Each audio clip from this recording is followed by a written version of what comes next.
ఇప్పుడొద్దు యుద్ధానికి, వెడుదువుగాని యుద్ధానికి, నువ్వు వెళ్ళొద్దు, యుద్ధం చెయ్యొద్దు, ఇంట్లోనే ఉండు, వెన్ను చూపించు అని నేను అనను. కానీ నీ తమ్ముడు ఇప్పుడు వచ్చి మళ్ళీ సింహనాదం చేస్తున్నాడు, కానీ వెళ్ళవద్దు ఇప్పుడు యుద్ధానికి. ఎందుకు వెళ్ళవద్దు అంటున్నానో నువ్వు విను జాగ్రత్తగా, తప్ప క్రోధంతో గబగబా తొందరపడిపోయి వెళ్ళిపోవద్దు.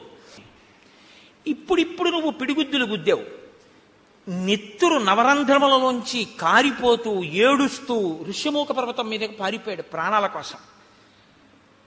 వెళ్ళి కొంచెం సేపు అవ్వలేదు, నువ్వు ఇంట్లోకి వచ్చావు, మళ్ళీ వచ్చి సింహనాదం చేస్తున్నాడు. ఇత పూర్వం ఎప్పుడూ చేయలేదు సుగ్రీవుడిలా. ఏ ధైర్యంతో మళ్ళీ వచ్చి సింహనాదం చేశాడు. కాబట్టి ఏదో ఇందులో అనుమానించవలసింది ఉంది, తొందరపడి వెళ్ళకు. నువ్వు జాగ్రత్తగా అతను చేస్తున్నటువంటి సింహనాదాన్ని విను. అతనిలో ఒక ఉద్యమం కనపడుతోంది, ఏదో చాలా ఉత్సాహంగా ఉన్నాడు. ఆ ధ్వని పూర్వంలా లేదు, ఇప్పుడు ఏదో ధైర్యంతో అరుస్తున్నాడు.